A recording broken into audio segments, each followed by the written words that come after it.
अस्सलामु अलैकुम वरहमतुल्लाहि वबरकातुहू अऊज़ु बिल्लाहि मिनश शैतानिर रजीम बिस्मिल्लाहिर रहमानिर रहीम।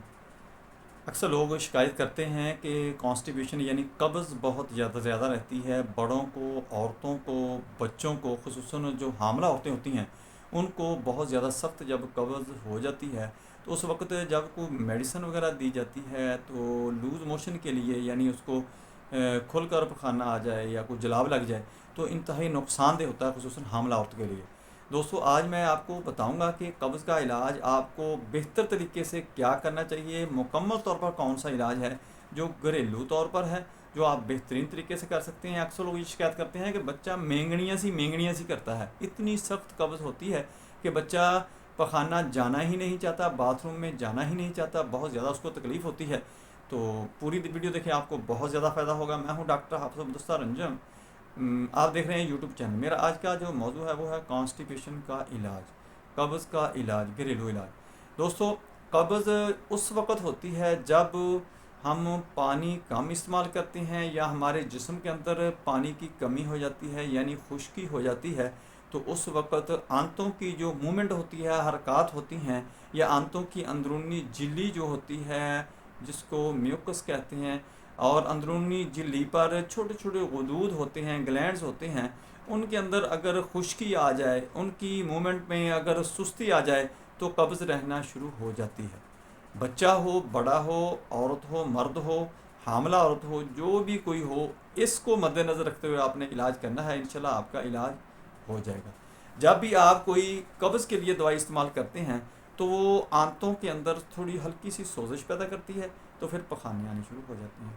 जब आप उस दवाई को बंद करते हैं तो वो सोजिश कम हो जाती है और दोबारा फिर जो आंतों की हरकत होती है वो पहले से भी कम हो जाती है, इसलिए आपको उससे भी सख्त कब्ज़ हो जाती है। ऐसे मरीज़ बहुत सारे आते हैं, कहते हैं साल हा साल से दवाई खा रहे हैं और कब्ज़ को कहते हैं कि बहुत सारी बीमारियों की माँ है। वो इसीलिए है ना कि इसको समझकर इलाज नहीं करते। आपके घर में, आपके किचन के अंदर इसका इलाज है। अगर आपके किसी बच्चे को मसला है, बूढ़े को है, जवान को है, मर्द को है, औरत को है, हामला औरत को भी है, तो उसको आप ऐसा करें कि 1 कप दूध का लें, उसके अंदर 1 चम्मच देसी घी का कभी डाल लिया करें। 1 कप दूध का लिया, कभी उसके अंदर आपने बादाम रोगन की 1 चम्मच डाल लिया, कभी आपने एक दूध का गिलास या 1 कप लिया और उसके अंदर आपने जैतून का तेल डाल लिया। ये मुसलसल आपने रूटीन से चेंज करते रहना है और इस्तेमाल करते रहना है। बच्चा है तो बच्चे को भी इस तरह ही देना है। अगर आप दूध नहीं पी सकते, बाद लोगों को मिल्क एलर्जी होती है जिसकी वजह से दूध उनको ख़राबी करता है, उनका हाजमा डिस्टर्ब हो जाता है, प्रॉब्लम आ जाती है, तो आपने ऐसे करना है कि डायरेक्ट इसको आप रोटी के ऊपर रख कर खा लें, सालन के अंदर डाल लें, या आप अपना जो सलाद काट के खाते हैं खाने के साथ उसके ऊपर डालकर आप इस्तेमाल कर लें।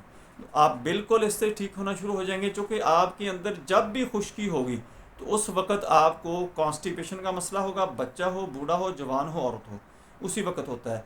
बच्चों को ख़ासकर आप ऐसा करें कि 6 माह के बाद जो नॉर्मल खुराकें होती हैं उसकी तरफ आहिस्ता आहिस्ता लाना शुरू कर दें। सबसे पहले बच्चों को जब वो खाना पीना शुरू करें तो थोड़ी सी आपने रोटी लेनी है। रोटी गरम गरम उसको थोड़ा सा मसल लें, मसल कर उसके अंदर देसी घी डालें और उसके अंदर थोड़ा सा मीठी चीज़ डाल लें, गुड़ डाल लें, शक्कर डाल लें, कोई भी ऐसी चीज़ डाल लें। ये आप अच्छी तरह मसल के इसको चूरी बना लें। चूरी आपके बच्चे को देना शुरू कर दें। हमारे बुज़ुर्ग जो होते थे वो अक्सर चूरी दिया करते थे, तो बच्चे की नींद बड़ी बेहतर होती है इससे। जब नींद बच्चे की बेहतर होती है तो उसका ग्रोथ रेट ज़बरदस्त हो जाता है और कब्ज़ नहीं रहती। जब भी बच्चे को, बड़े को कब्ज़ हो तो आपने उसी वक्त खुश्की जहन में लानी है कि जब खुश्की होती है, पानी की कमी होती है, डिहाइड्रेशन होती है, तो उस वक्त आपको कब्ज़ का मसला बनता है। पानी ज़्यादा इस्तेमाल करें। चकनाई, घी, बादाम रोगन, जैतून का तेल, इन शक्लों में आपने इस्तेमाल करनी है। ये नहीं कि आप और चीज़ें खानी शुरू कर दें। बेकरी के आइटम सभी के सभी बंद कर लें, अपनी भी बच्चों की भी, और तमाम जो प्रोसेसिंग फूड हैं वो भी बंद कर लें। नेचुरल फूड पर आएँ। कच्चे बर्तन के अंदर खाना पकाएं, कच्चे बर्तन के अंदर खाना बॉयल करें, उबालें, जो भी करना है। कच्चे बर्तन के अंदर पानी आप पिएं और आप बिल्कुल ठीक रहेंगे इंशाल्लाह। दोस्तों, मेरी वीडियो पसंद आए इसको लाइक करें, दोस्तों के में शेयर करें, बेल आइकन को प्रेस करें, मेरे चैनल को सब्सक्राइब करें। अपना ख्याल रखें। Stay connected, stay happy, stay healthy.